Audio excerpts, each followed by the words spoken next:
के माध्यम से पहुंचा हूं ढाका, जो एसडीओ कोर्ट हुआ करता है। ये पूर्वी चंपारण का भी अंग है और शिवहर लोकसभा के अंतर्गत आता है। ये काफ़ी चर्चित जगह है और महात्मा गांधी की कर्म भूमि के नाम से जाना जाता है ढाका।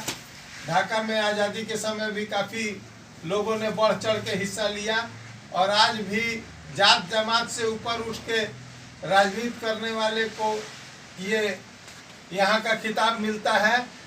वर्तमान के द्वारा आपसे इस ढाका का विकास के संदर्भ में 2 शब्द मैं चाहूँगा। जनाब, आप अपना पूरा परिचय दें।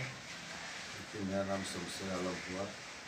आपके चैनल के सभी सब्सक्राइबर को और ढाका के तमाम नगर परिषद वासियों को, चाहे आपका न्यूज़ के माध्यम से जो लोग हमको देख रहे हैं, सभी को मैं आदाब और सलाम करता हूँ।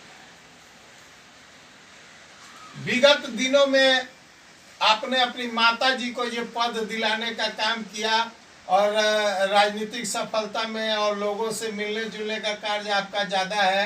इसके संदर्भ में क्या कहना है आपको? आपने अपनी माता जी को ही क्यों कैंडिडेट चुना? एक्चुअली मेरी माता जी वार्ड नंबर 20 से वार्ड पार्षद थी और वार्ड पार्षद ही चेयरमैन बन सकता है, इसलिए मेरी माँ यहाँ से चेयरमैन बनी और मैं उनका प्रतिनिधि के रूप में यहाँ काम किया हूँ। इस बार जो सीधा जनता से संपर्क है और सीधा चुनाव है, इसके संदर्भ में आप क्या एहसास कर रहे हैं? देखिए, ये चुनाव ऐतिहासिक चुनाव होने जा रहा है और ढाका की राजनीतिक में बहुत बड़ा भूचाल आने जा रहा है। आप जान जाइए कि ढाका नगर परिषद में बहुत सारे प्रत्याशी चुनावी मैदान में, लेकिन जनता दिल में बैठा चुकी है किसको लाना है, नहीं लाना है, कौन नगर चलाने लायक है कि नहीं है, किसको हम लोग ढाका का बागडोर देंगे जो नगर को चलाने के लिए, नगर के विकास के लिए, नगर के सौहार्द के लिए, नगर के उन्नति के लिए, नगर के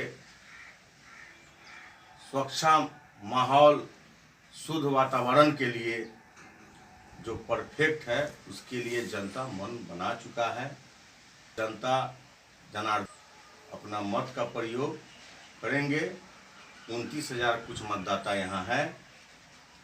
लमसम 20 से 25 प्रत्याशी मैदान में है, सभापति प्रत्याशी के रूप में है, प्रत्याशी हैं और जनता ये तय कर चुकी है कि हमको किसको यहाँ का बागडोर देना। लोग इस पद पर रहे और आपके द्वारा यह संचालन हुआ। देखिए, और कितना विकास हुआ लगभग?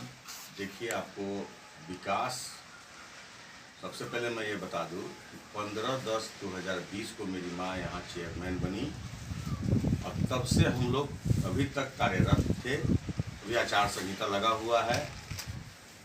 उसके बाद 2 साल के पीरियड में आप जान रहे हैं कि 20 में कोरोना महामारी का सेकेंड वार, लोग त्राहिमाम थे।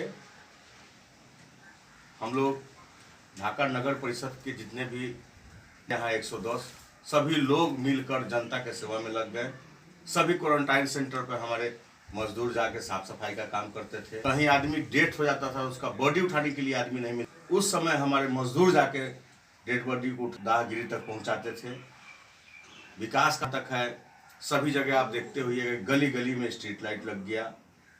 एक बड़े जनसंख्या को हमने, जनसंख्या में से लमसम 4,000 से 4,500 के लमसम हमने आवास दिया है। योजना के तहत आपने लाभान्वित कराया जी, बड़े संख्या में।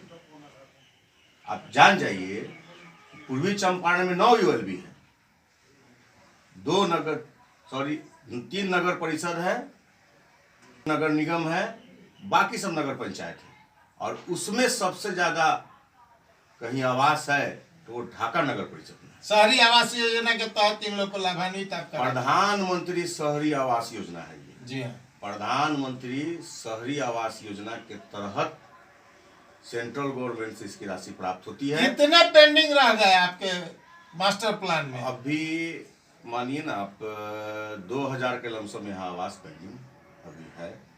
एक अनुरोध कर रहे हैं कि इस बार जनता ने अगर आपको जगह दिया तो आप, अगर जनता हम पर विश्वास करती है, जनता अपना सेवा करने का मौका देती है। तो इंशाअल्लाह जो हम 2.5 साल में जो किए हैं उससे कई गुना ज़्यादा और कई गुना ज़्यादा एनर्जी से, क्योंकि जनता डायरेक्ट चुनेगी, प्रेशर की राजनीति खत्म होगी, पॉजिटिव सेंस में आके लोग हमको चुनते हैं। एक पूरा मजबूती हमको मिलेगा, पब्लिक का, जनता का वोट का मजबूती मिलेगा। तो इंशाअल्लाह काम फिर ढाका का विकास बोलेगा। बात और पूछना चाहता हूं कि सूत्रों ने बताया कि विगत दिनों में जो पार्षदों ने आपको वोट देने का काम किया उसमें सभी मूल के लोग थे और सभी जाति के लोग थे। आपको परिचय देने का भी काम किया है। आप जान जाइए, जिला में सबसे ज़्यादा संवेदनशील ढाका माना जाता है। जिला के कुछ प्रखंडों, कुछ अनुमंडलों में ढाका संवेदनशील माना जाता है, लेकिन विगत 2 वर्षों 3 वर्षों से देखने को मिल रहा है कि यहाँ हिंदू और मुसलमान दोनों एक साथ मिलकर एक दूसरे का पर्व मनाते हैं, एक दूसरे का इज्जत सम्मान करते हैं, एक दूसरे का धर्म का सम्मान करते हैं। आप देखे होइएगा, आपकी किसी मीडिया बंधु किसी चैनल के माध्यम से ढाका में जब डाक बम सेवा शिविर लगाया गया तो हमारे ढाका नगर परिषद के 25 वार्ड पार्षदों द्वारा मेरे नेतृत्व में, मैं जितना साल चेयरमैन रहा, डाक बम सेवा आयोजन शक्ति शंकर सर्विस पेट्रोल पंप जो बलदेव राम शास्त्री जी का पेट्रोल पंप था, वहां पे हमने लगाने का काम किया। ढाका से बेलवा घाट तक पूरा सफाई कराने का काम किया। रोड पर जो गंदा था उसको धोआया, झाड़ू से लगवाया, बोरा से पुछवाया। 2 लाख से 2.5 लाख श्राद्धु लोग जो भक्त थे, शिव भक्त, वो लोग अरेराज से आते थे, जल लेते थे और जल बोझने के लिए पैदल चल के ढाका नगर परिषद होते हुए अरेराज जाते थे।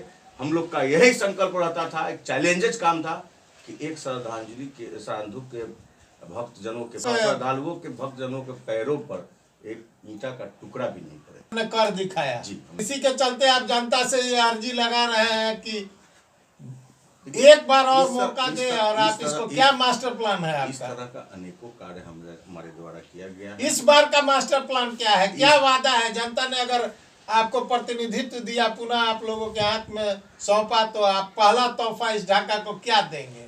पहला तोहफा ढाका नगर परिषद क्षेत्र में पहला तोहफा ये होगा कि जितने भी रोड के साइड में पेवर ब्लॉक लगाकर जो कच्ची रोड देख रहे हैं, जहाँ जल जमाव हो जाता है, लोग को कीचड़ का सामना करना पड़ता है, वो प्लान हो चुका भी है, प्रोसेस में है।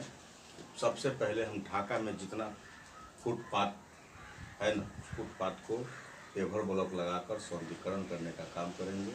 दूसरा चीज़, यहाँ जल जमाव की समस्या जो है उसको दूर करने के लिए बड़े नाला की उस नाला का निर्माण कराएंगे। तीसरा चीज़, आवास में जो लाभुक को भुगतान नहीं हो पाया है, प्लिंथ ले जाकर इंतजार कर रहे हैं, उसका आवास का भुगतान होगा।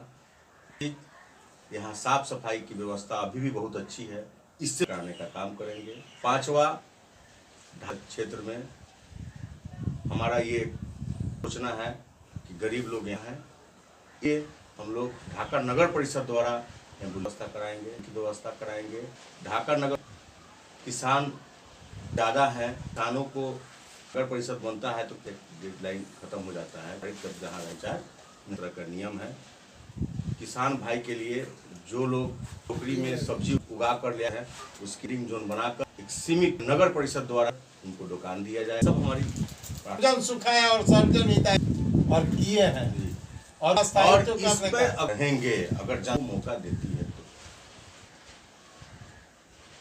ये वादा नहीं, विकास की बात है और इसमें कोई अछूता और किसी तरह का भेदभाव किसी तरह का भेदभाव मेरे पास नहीं है और नहीं आने वाले दिनों में। क्या मार्केट? जी मार्केट कॉम्प्लेक्स का भी प्लान है मेरे में भी उच्च स्तरीय कार्य करने की योजना जी के मामले में इक्विपमेंट के कुछ सामान भी यहाँ आया है, कुछ सामान आने वाला है।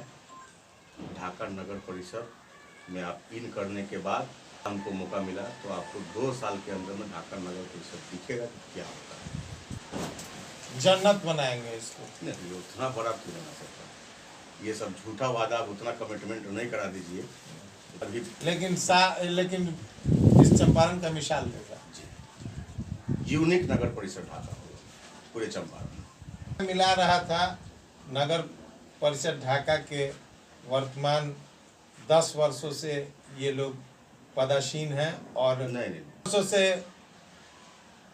ये पद पर हैं और 5 साल से नगर परिषद के वार्ड पार्षद रहे और इनकी ये मानसा है कि मैं एथेंटिक ढाका बनाऊं और मॉडर्न ढाका के रूप में जाना जाए, चंपारण का सबसे नंबर 1 प्लेस बने और इसमें कोई शिकायत नहीं रहे।